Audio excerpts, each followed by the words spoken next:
At pangalawa, that's more than maybe 10 to 12 to 13 years.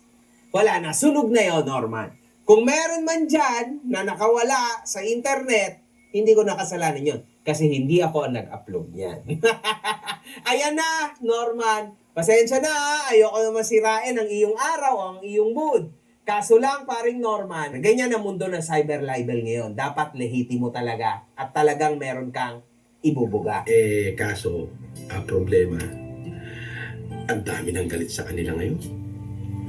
Oo, ang matindi nito, lahat ng mga taong pinagdadadamay nila, kanya-kanyang file na ng kaso.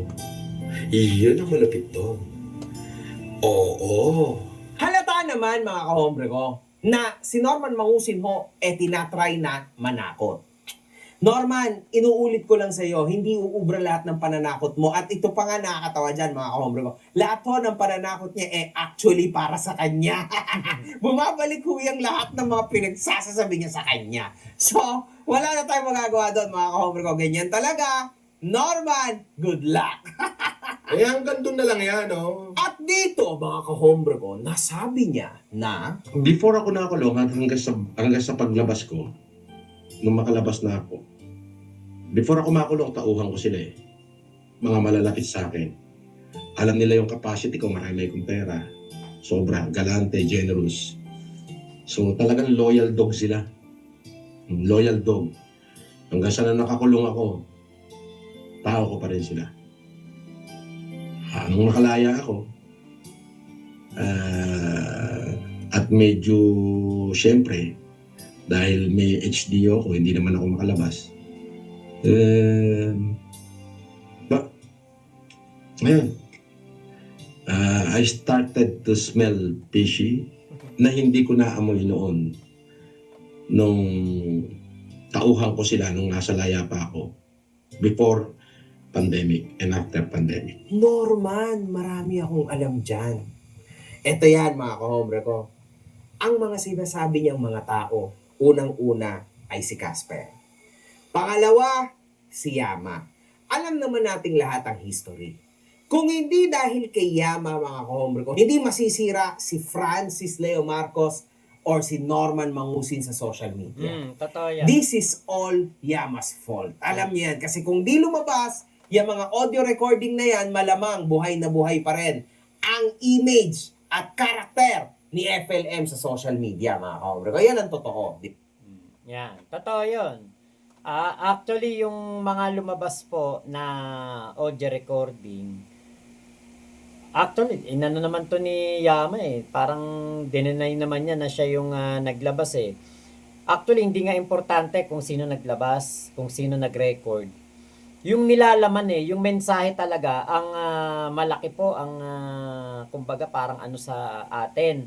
Na tayo, kasi marami naman din talagang sumuporta noon kay Ong Kula, kay Kulaong.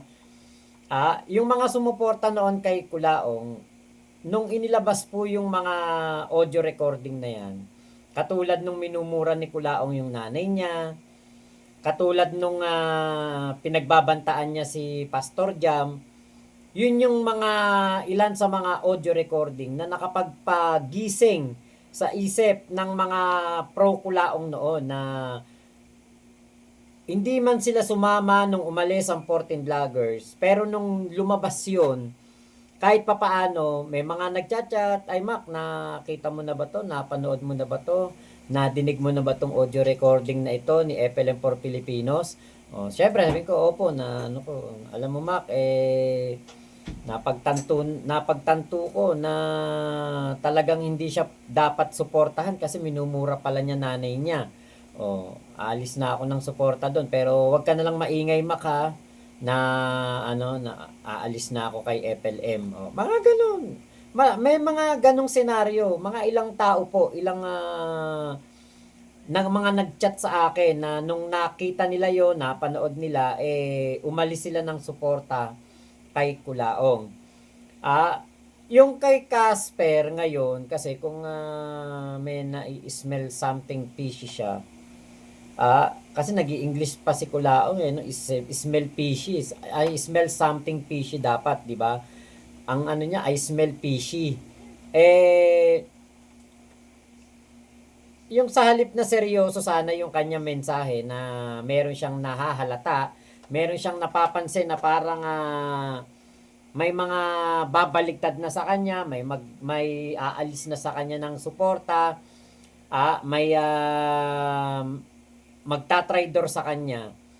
Actually, Kulaong, dapat nga hindi ka naman magulat diyan o kaya hindi ka naman dapat magtaka na merong ganoon naman nangyayari na merong magta-traitor sa iyo. Eh traitor ka din naman eh.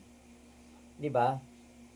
Kay Bernard Chong lang yan, laki nang naitulong nun sa buhay mo, laki nang naibigay sa yung pera nun. Pero 'di ba?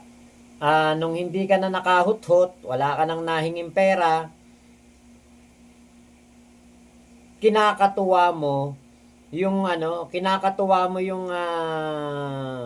pagka dawit niya o ng kanyang kumpanya sa illegal na gawain. Yung kumpanya niya actually hindi naman mismong si Bernard Chong ang gumawa. Kaya lang dahil nga po siya ang may-ari, siya ang may-ari ng negosyo, eh syempre sa kanya napunta yung sisi at siya po yung na kasama doon sa kinasuhan. Eh kinatuwa pa ni Kulaong, pero kung tutusin, ang dami niyang nahuthut diyan, yan ang talagang bumago ng buhay niya. Yan talaga ang nagbigay sa kanya ng napakalaking pera at nakapagbuhay mayaman siya dahil kay Bernard Chong. So kung meron mang mag-traitor sa iyo, Kulaong, huwag ka nang magtaka bakit. Kung ano ang iyong itinanim, yun ang iyong aanihin.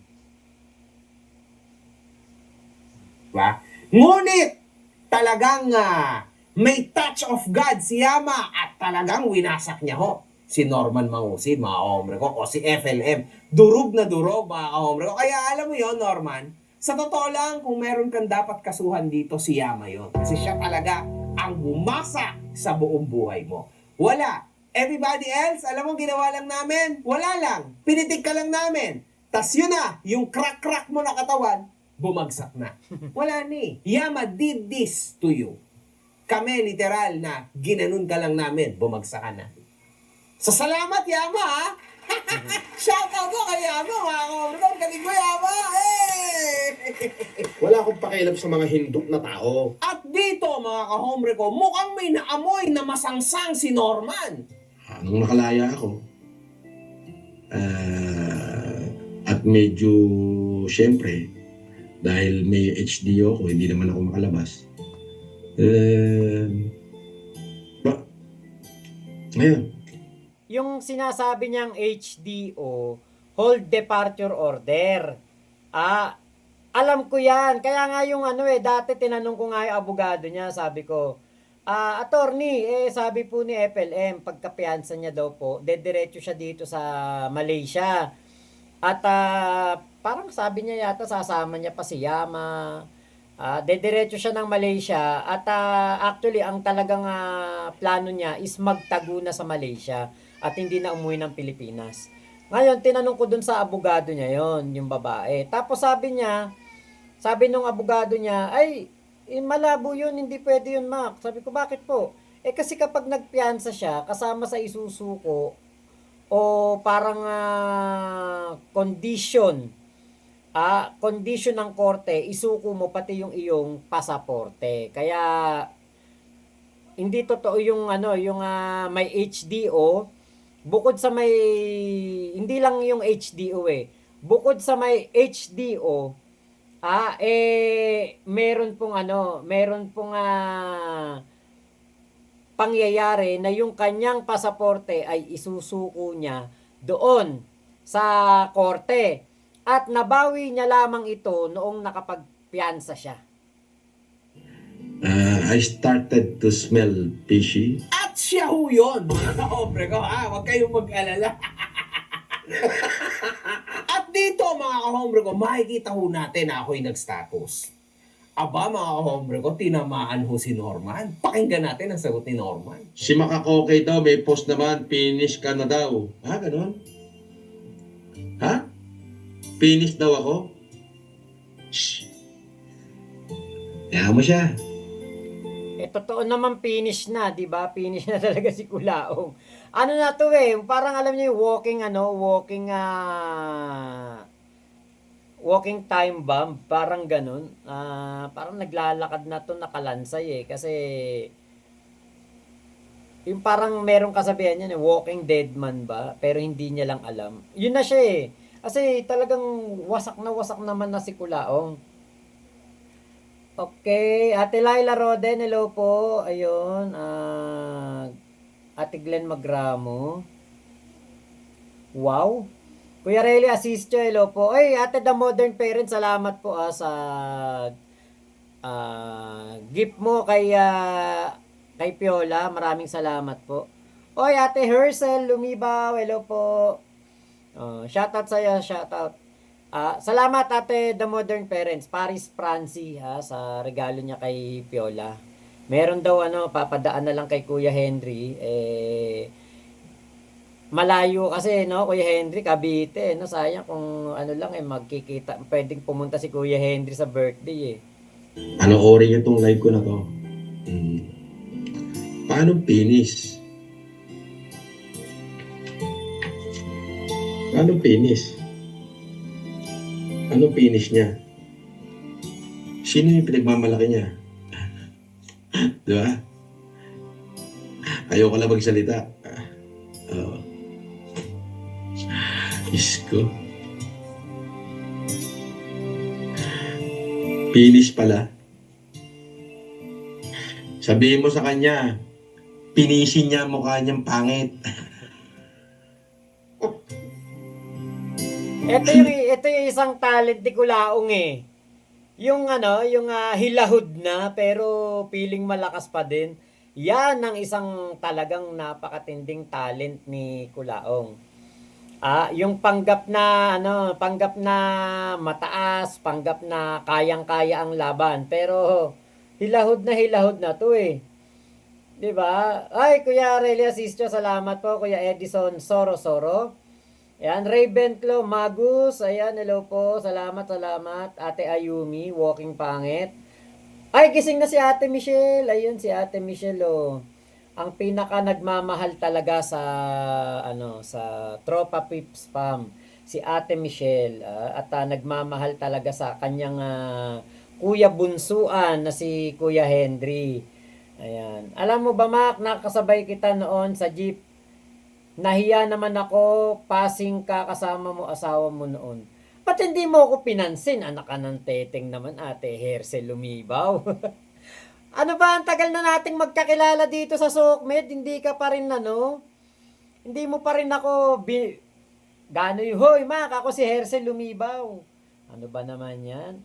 Official Angelo Gaming, ayan, hello po.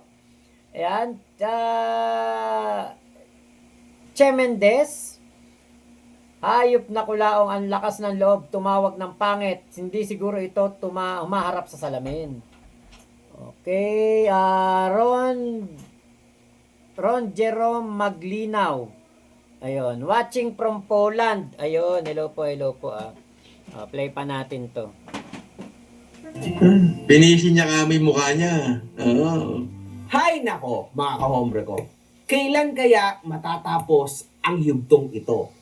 Siguro, pag tunay ng natouch si Norman ang tinatawag nating finish line. Kung sa One Piece may grand line, dito may finish line. One love, good fucking vibes. One love, good fucking vibes. Yes. Ayun. At syempre, kay Kulaong kasi, hindi niya alam na nasa finish line na siya ngayon.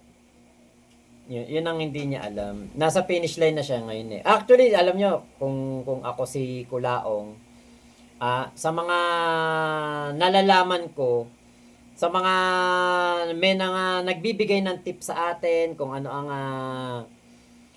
kalagayan ng buhay ngayon ni Kulaong, kung ako'y nasa kalagayan ni Kulaong, magsasaya na ako ng magsasaya. Gagawin ko na yung lahat ng magagawa ko sa labas ng kulungan na hindi ko magagawa habang ako ay malaya. Gagawin ko na ng gagawin yan. Magpapakasaya na ako sa laya. Kasi, ano siya yung kanyang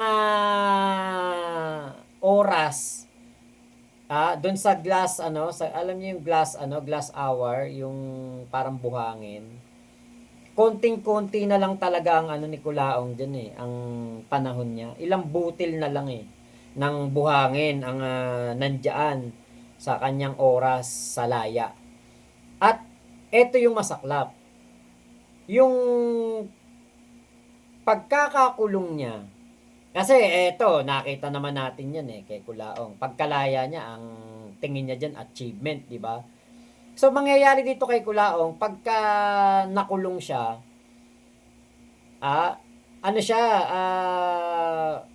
makakapagpiyansa.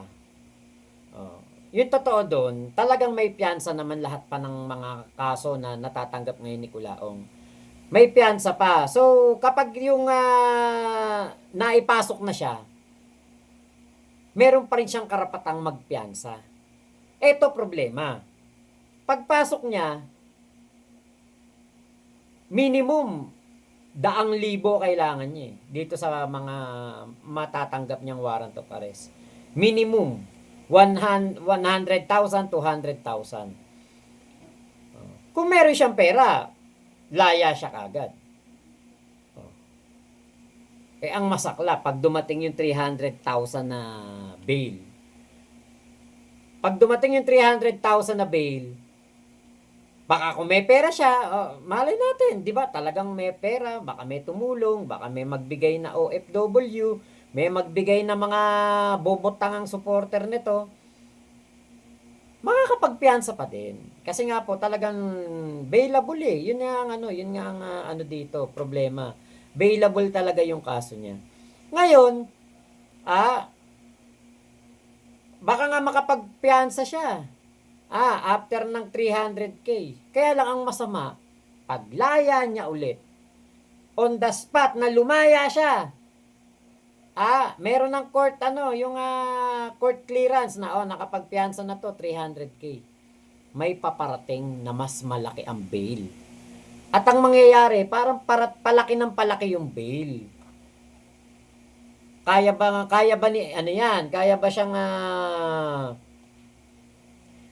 siyang piyansahan lang ng piyansahan ni Alex Pabella? Kasi si Alex Pabella, negosyante yan. Kung si Alex Pabella ay magpapiyansa ng magpapiyansa, titignan din ni Alex Pabella yan kung worth it ba na piyansahan si Kulaong. Kasi kung hindi worth it na piyansahan si Kulaong, para saan pa yung pagpapiyansa niya? 'Di ba? Kung magpapiyansa lang siya na magpapiyansa, tapos kada magpapiyansa siya, si Kulaong babalik na naman sa kulungan. Mananawa 'yun. 'Di ba? Di ba count 45,000? Actually, iba-iba po kasi yan Kuya G, iba-iba po yung mga kaso. Hindi pa po lahat 'yon na na yun talaga yung kanyang mga magiging kaso pa.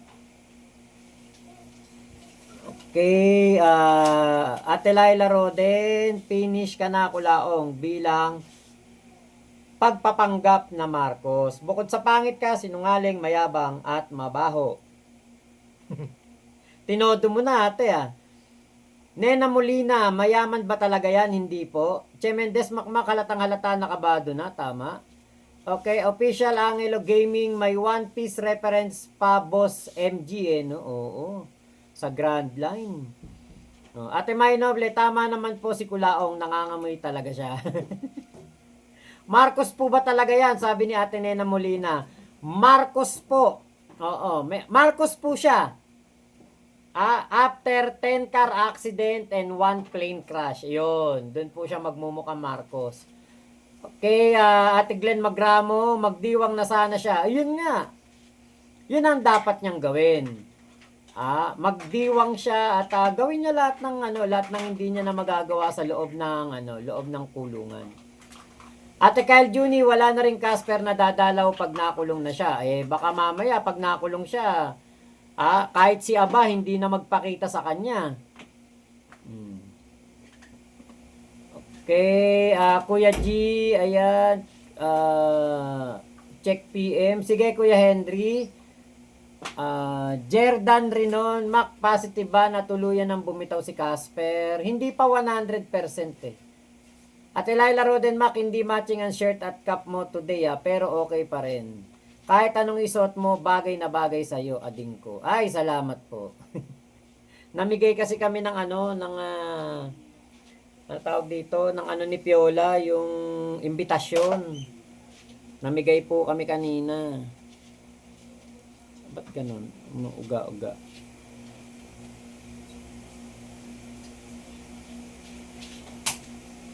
Okay, Tines Guerra, hello Mac, silent viewer here. Since kay Amber Torres pa po, God bless Boss Mac. Okay, salamat Alam mo yung kay Amber Torres diyan talaga pumutok yung channel ko. As in, diyan talaga. Hindi kay Kulaong. Diyan kay Amber Torres talaga. Actually, diyan kaya ako nakapasok sa motovlogging dahil diyan kay Amber Torres. Kay Kuya Henry, Ate Michelle, asan ka na? Nagtapos na ba Turkey It Like Miley mo? Turkey like Miley. Yung ba yun? Ba't wala siya kagabi? Tanungin mo. Ha? Ba't wala siya kagabi? Natulog. Kuya Ramil, pag lumabas na yung no-bail na sinampa ni Sir Kalinisan sa SC. Hindi, may bail pa rin yun Ang alam kong no-bail yung kay Igme. Official Angelo Gaming, Marco sa panaginip. Ate April Galang, bakit parang flexible ang ilong ni Kulaong Boss Mac? Shoutout po. Nagpa-ano kasi nagpagawa ng ilong dati yan. Ba't ang pangit pa din? Yun nga, hindi siya nagbayad ng maayos. Tapos hindi na, kasi pag nagpagawa ka ng ilong, maintenance mo na yan. May maintenance mo na yan ng habang buhay Atenena Molina, sana makulong na yan. Maraming penerwisyo. Yun nga po. Sana nga po.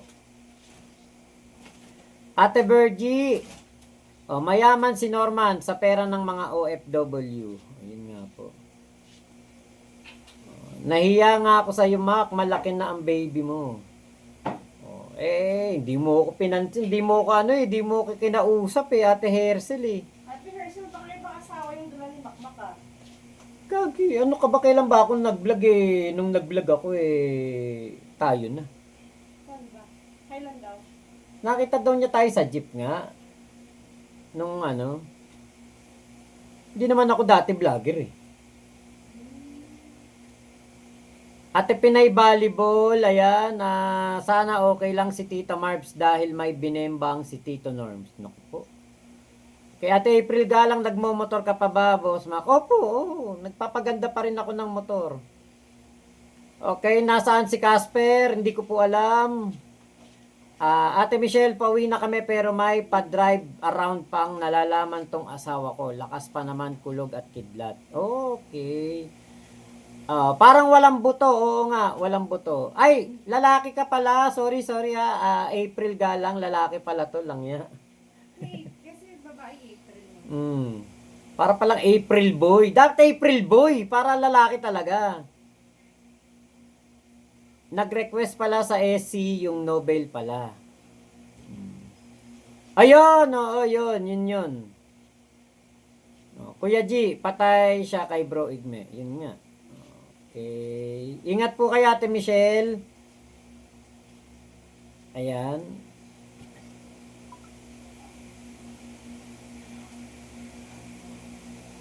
Ano ba yung PM?